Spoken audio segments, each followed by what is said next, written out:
the healing will be. So, and once what is inside your heart comes out, it will be revealed. And once it's revealed, that's the time repentance will take place. Amen? In this situation, God wanted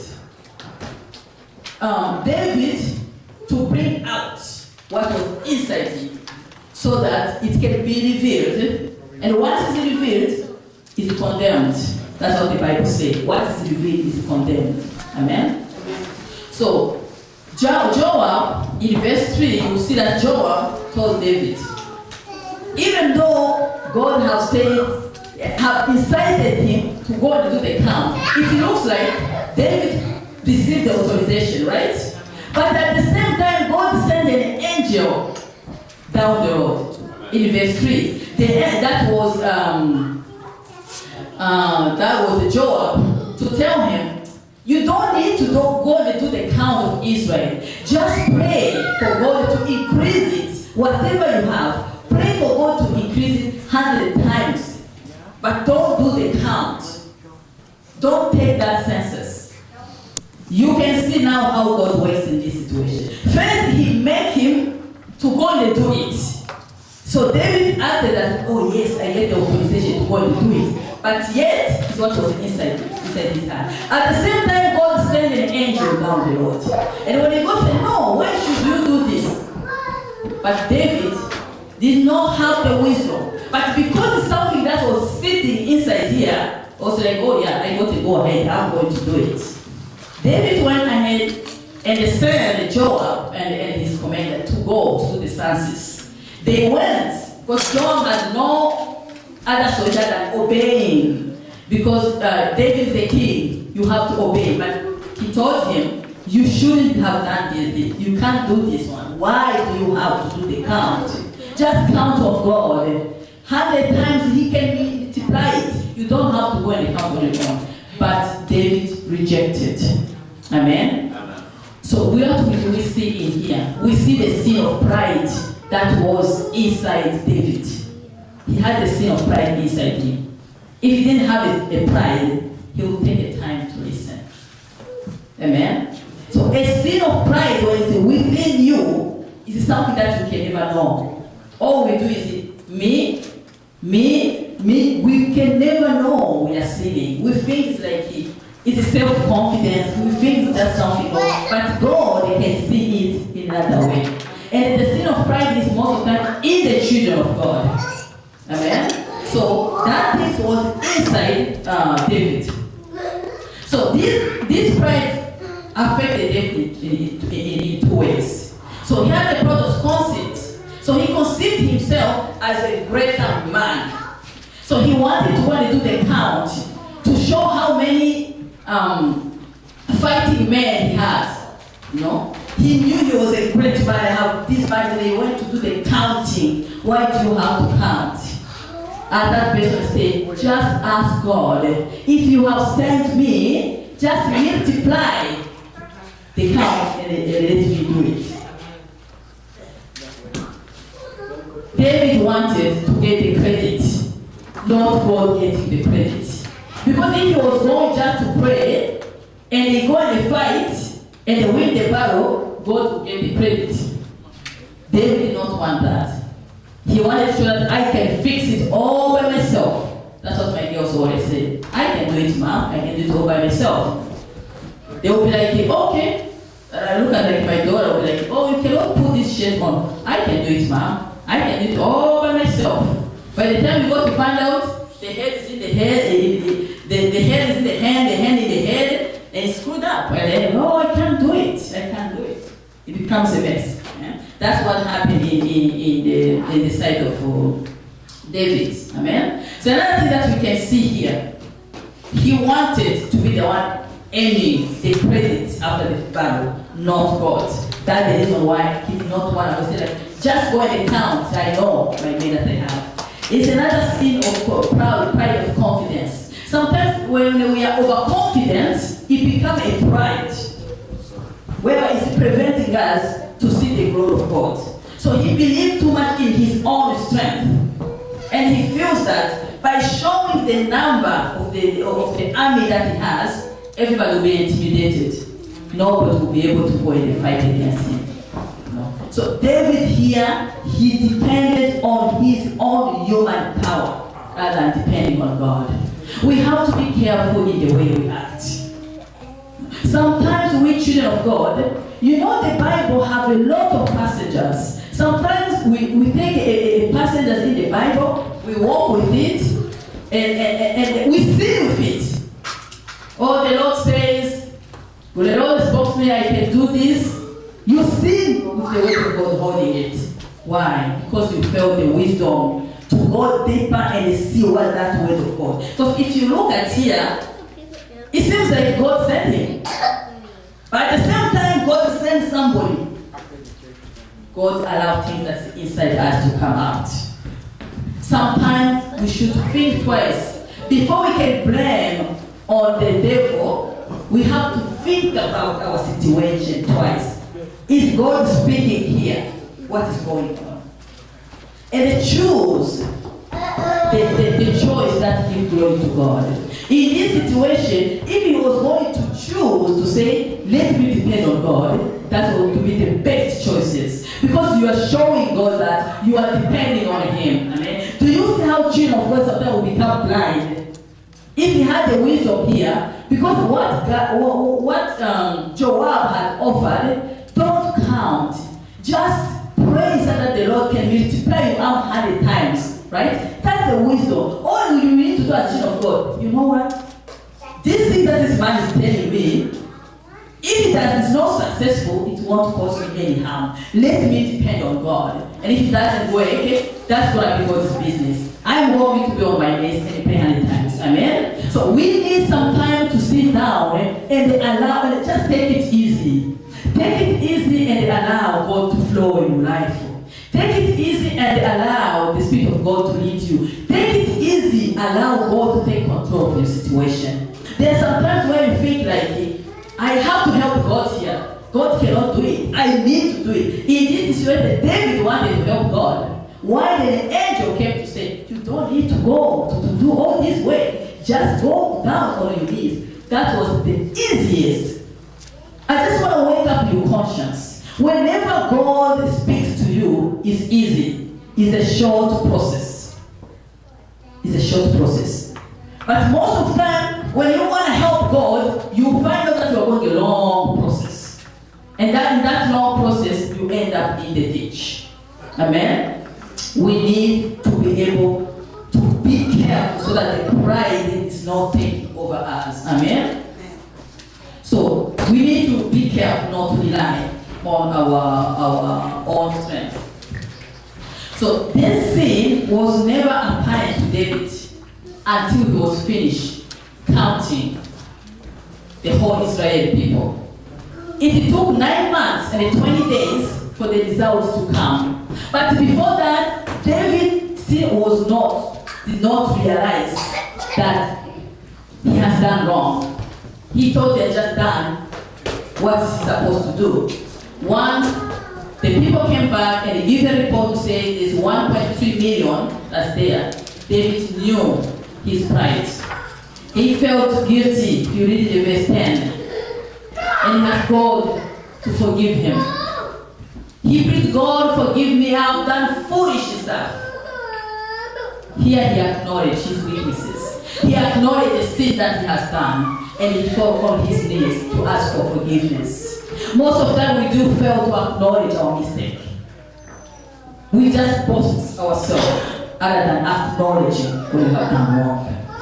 This man of David is able to acknowledge when he's wrong and ask for forgiveness. But despite forgiveness, you can repent. God still punished David and the people for his sin as well. Amen. Amen. God still punished David. He didn't punish him alone. He punished even the people. Those people who died in Israel, they were the victim of the pride of David. Sometimes can be truly sorry truly sorry for what we have done, but there will be always consequences. There is the consequences of our behavior with God. Not only with God, with our every single day life we live. We make decisions, we make choices, we do whatever we want. At the time you are doing it, you are beating your chest. Most of the time, the pride is taking over you. But down the road, you're going to pay the price of what you are doing today, especially for us children of God. Yes, God is merciful. We know that. But when He has sent you an angel to help you understand that you shouldn't do this one, and you still expect God to be merciful. Yes, He's merciful, but He does give us a tough love. Really tough love. Despite David went to his knees ask for forgiveness, still God, He says, anyway, choose between these three. I still have to punish you. Here we understand that every behavior have consequences. Especially for us as children of God. We carry the title of being a children of God. But yet we do a lot of nonsense. We fail to obey God, and you only say, oh, God is merciful. I'm going to say, Lord, forgive me. Oh, yeah. God is going to say, forgive me. But before, He's going to spank you. Amen? He's going to spank you. But that time, don't say the devil did it.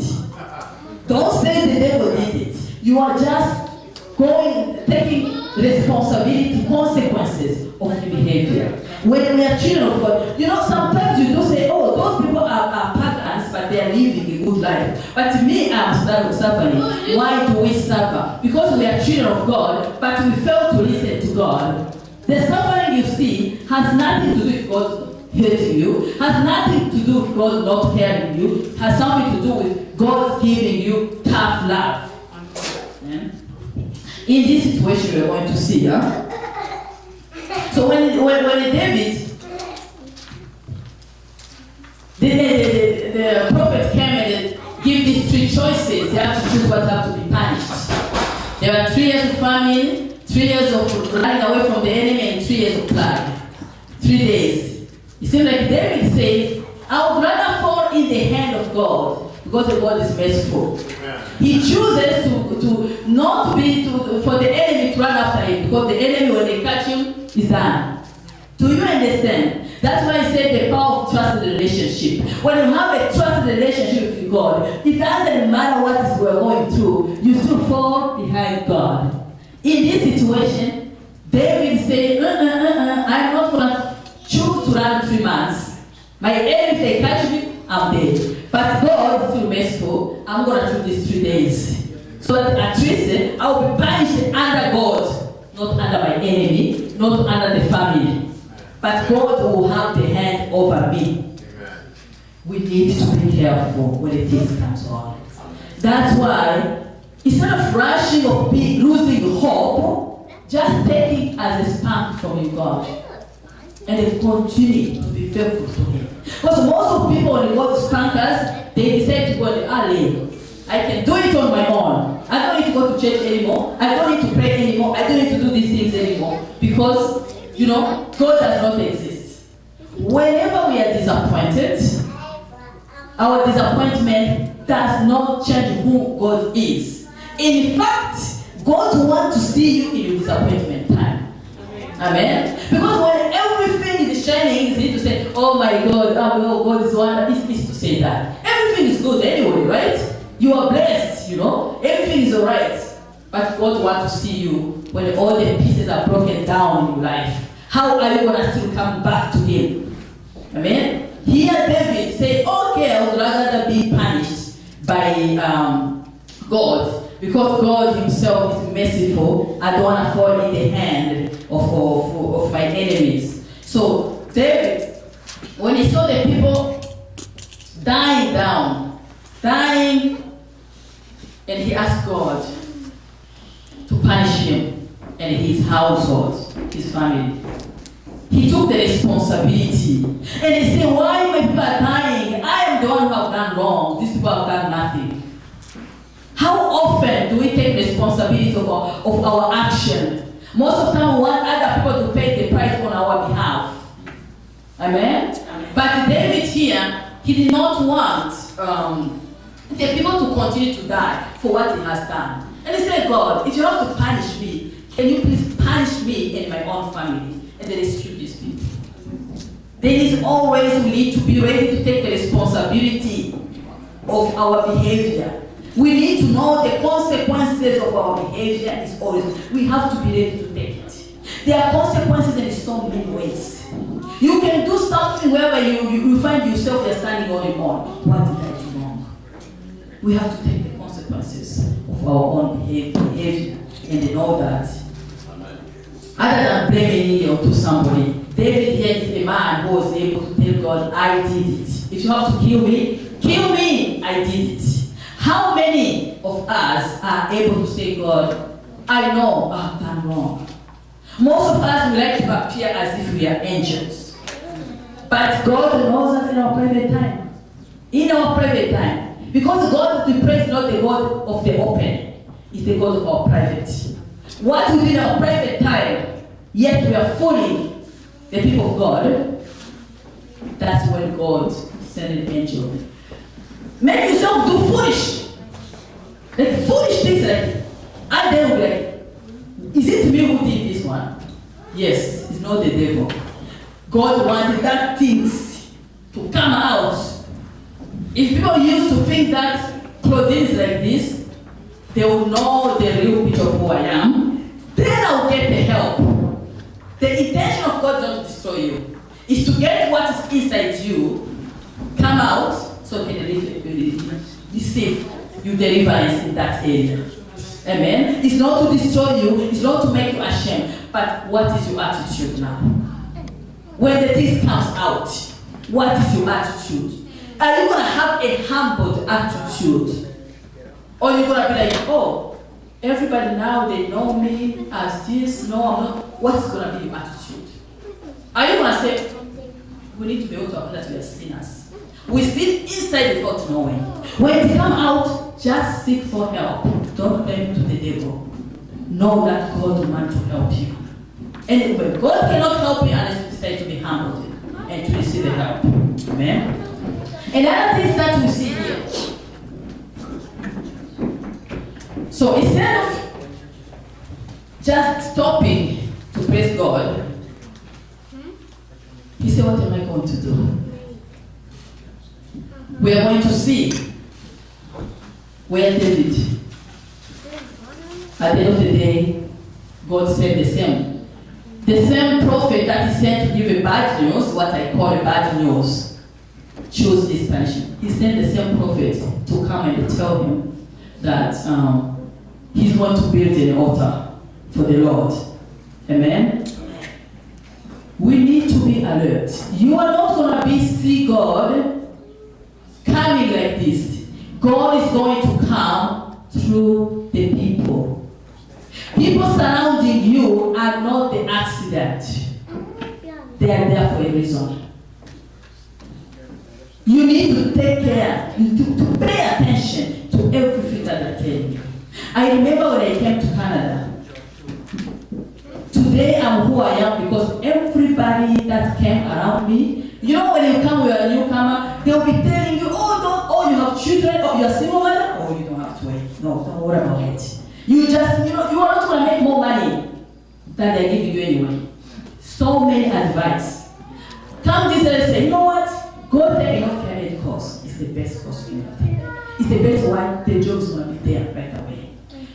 My attitude always is, okay, if I do this one, who's going to benefit? If the answer is me, I take it. If the answer is you, maybe you are using me. That's my attitude. When you tell me something, my question, okay, am I going to benefit from this? Yes or no? Oh yes. I take it. If what you are telling me is not going to kill me, then I'll take it. I mean, that is my attitude. It's the same thing. People who are surrounding you, especially we, the children of God, If somebody advises you, how do you know it's an angel? How do you know it's an angel coming to your life? But most of the time we take the pride overtake us. That's what happened to David. If he was going to listen to Joab, to Joab, to the prophet, he was not going to go all this what he's going through, but now he's paying the price for not listening to an angel that's sent by God. Be careful not to dismiss an angel sent by God. Be extremely careful, because down the road there's a price to pay. You can go to your knees, pray, but God still will spank you. Amen?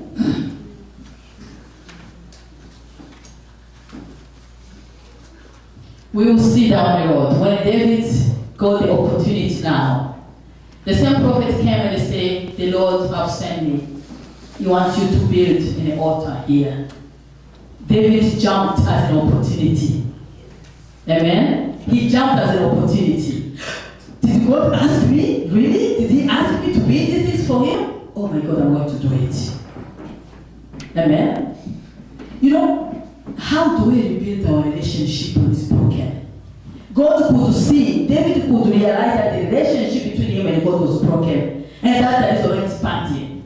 And the same God sent him and said, let me go do this. He went and he jumped. At the same time, God gave him direction to go to this person. God knew that this person is going to give the place for free. We need to be careful with children of God whenever we are processing, whenever we are dealing with God. God knew that this man, Ahab, I don't remember the name, he knew that he was going to give a place for free. But he still wanted to see the attitude of David. How is he going to handle it? When he got there, oh, me, I'm coming here, I want to build a temple here. The altar for the Lord. Oh, don't worry. You can have it for free. I'm going to buy you all the material to build it. Don't worry, just go ahead and build the king. What did David say? He said, no. I don't want it for free. I cannot give to my God something that is for free. Here the question comes to us. Someone who has struck you had disappointed him to begin with. And he said, he said to my God, I cannot do this to my God. My brother and sister, it doesn't matter what's going on in your life. He's still your God. Amen. He's still your God. You still have to call him my God. Amen. You don't look down on him because he disappointed you there. Sometimes we take it as a disappointment, but God always gives us a tough love and a good spark. Because he knows. When you remain, you endure down the road.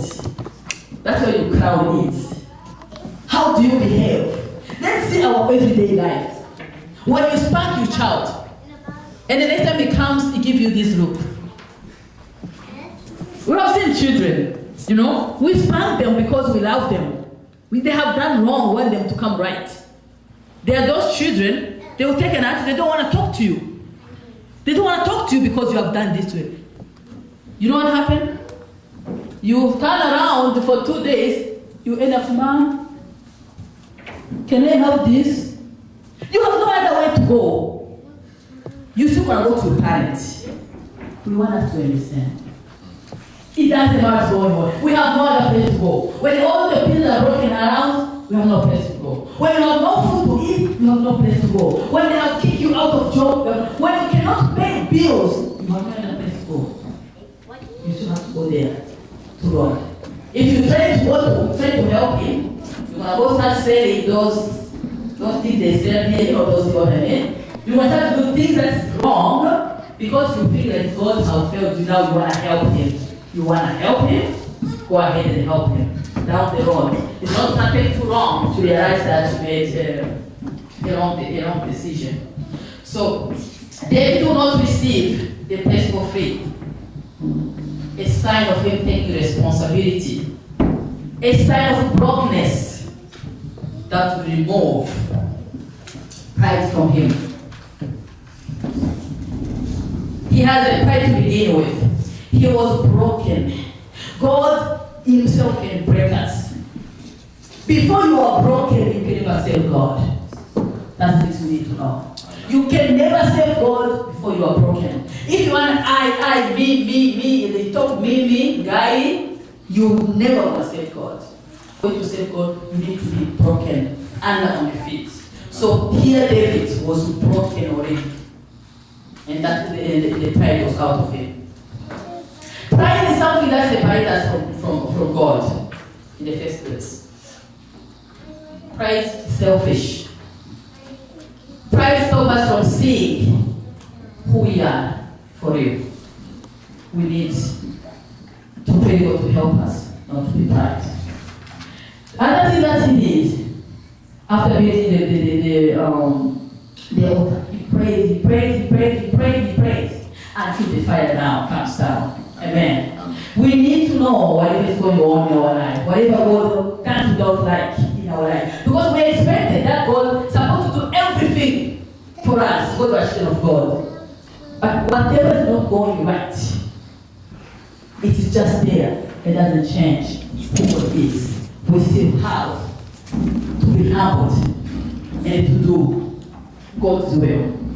So he got the fire, he got the answer, came by fire. Whatever is not going out right in our life, let us remain on our knees. God is going to answer us by fire. When God answers by fire, all what was wrong with us will come to be fixed for the glory of his name. But we have to remain in his presence. David here was able to remain there, to do what God asked him to do at the end. And he got the answer by fire. And at the end, what did he say? He said, I'm going to build a great temple that everybody will see. Amen. Amen. Again, whatever is going on, you still have to aim big for the Lord. You have to aim big in the way you serve your God. You don't look back and they don't allow the past to hold you back. Most of people, they are hanging on the past. And then the other things we need to understand. David, they may see him as a criminal. But the time he takes to go and fix his problem with God, nobody's there. Amen? We need to understand. You may see me, you know my past. You know what I have done. But the time I go to fix myself with God, are you there? Nobody's there. I know for this 2010, this is what he used to do. This is what she used to do. That's what you know. But when I'm fixing my problem with God, do you know? When God is starting to call me, Claudine, a woman after my own heart, are you there when I'm fixing my stuff? We need to be careful. We don't judge people from their past. David, if you're going to judge him from his past, why would you call him a man after my own heart? Why would God call him that? God is not the God of the past. God is the God of today. Amen. He doesn't care about who you used to be in the past. Amen. He cares about who you are today. Amen. How do you fix your relationship with God today? All I used to do. Who are you today? Amen. Brother and sister, David was called a man after his own heart. Let us not deceive ourselves from the past of the people that we know. Because when they are fixing their own business with God, nobody's there. When they are being punished, nobody's there. May they pay the price for their punishment. Nobody's there. Let us all stop deceiving ourselves. Let us work on our today and let our yesterday not follow us for today. Amen. We need to fix our today for today. And also, what else do we do? When we look back to everything that the Lord has done for us, David looked back and appreciated the fact that he was given the opportunity even to build that altar and he received the answer by fire. Amen. Despite all our wrongdoing we have done in the past, God has given us the opportunity to serve God now. We are here in Planting Party Nation to serve God. Amen. Has given us the opportunity. The same opportunity that he has given to David to go and build his altar, he has given you the opportunity now to come and take the gospel to the nation through Planting Party Nations. Are we taking that as an opportunity? David took it as an opportunity. for us finding ourselves in this ministry, are we taking it as an opportunity to say, Lord, for all that I have done wrong in the past, this is an opportunity you have given to me to save you. Are we taking it as an opportunity, or we are taking the past to carry us so that we are the prisoner of our past? We need to stop being the prisoners of our past. The past, behold, have died. You are a new person today. We need to take the opportunity that there is in that day to save. Amen? Brother David, you find yourself here in Canada. You find yourself in that imagination. You know it's a divine connection. We have never known you whatsoever. But in the divine way, you find yourself here. Are you taking the opportunity to say, God, I am going to save you here? We need to be careful. There is no hazard in your house of God. Amen? If we have anything to forget in this message, we need to remember that there is nothing that changes who God is. God has still punished you because of what you have done. But the punishment of God is with love. It's not like a punishment of man. It's made to strengthen you out, to bring you to the right track, not to bring you in the ditch. Look at David at the end of the day. He's the man after God's own heart. We need to know that we can be the men, we can be the women of God's own heart as of today. We just have to decide to say, God, here we are. We want to just save you. We have to know that we have to go to the knees and bow before God in our problem, our situation, in our need, in everything. We need to stop also blaming on the devil. The devil has his time. But for us Christians, the devil actually should not even have no place for us. Where? Christians, we don't hold anything that belongs to the devil. And whenever you happen to hold it, God will send an angel to bring it out. Because God wanted to fix it. So that you continue to serve God in holiness. May God bless you.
Jésus, merci pour ta parole, merci pour tout ce que tu fais, merci pour tout ce que tu viens d'agir.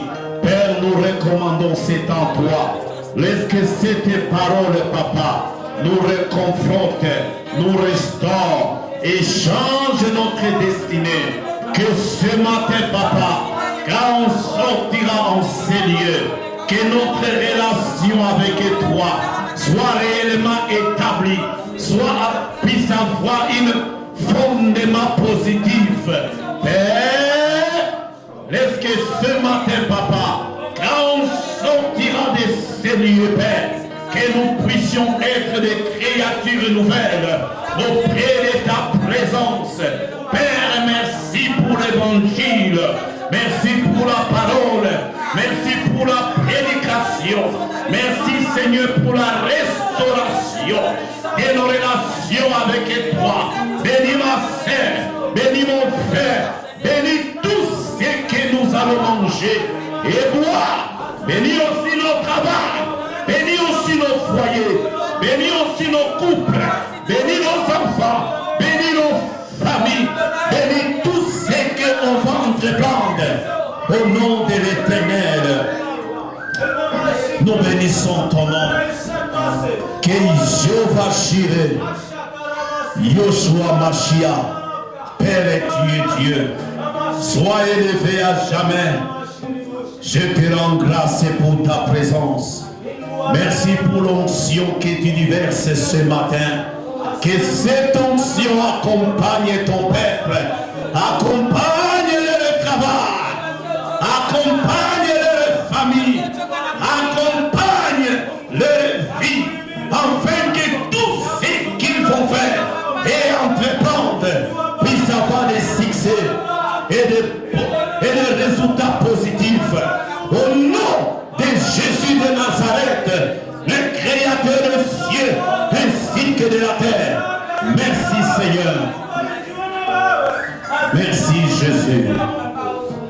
Merci Seigneur. Merci Jésus. Merci l'Éternel. Que ton nom soit élevé et béni à jamais. In the name of Jesus. Amen. Put your hand together for the Lord of God. Hallelujah. May Lord bless you. Bless your weekend. Bless everything you're going to eat and drink, your job. Be blessed, your family, your couple, your children. Be blessed. In Jesus' name. Amen. God bless you.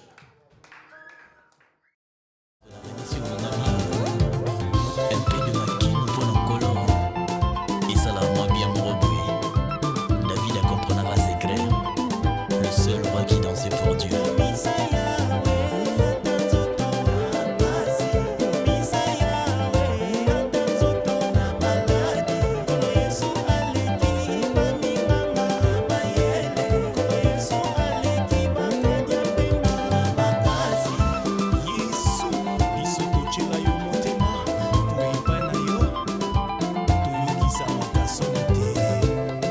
Bande de diaspora, ma clé sonneuse est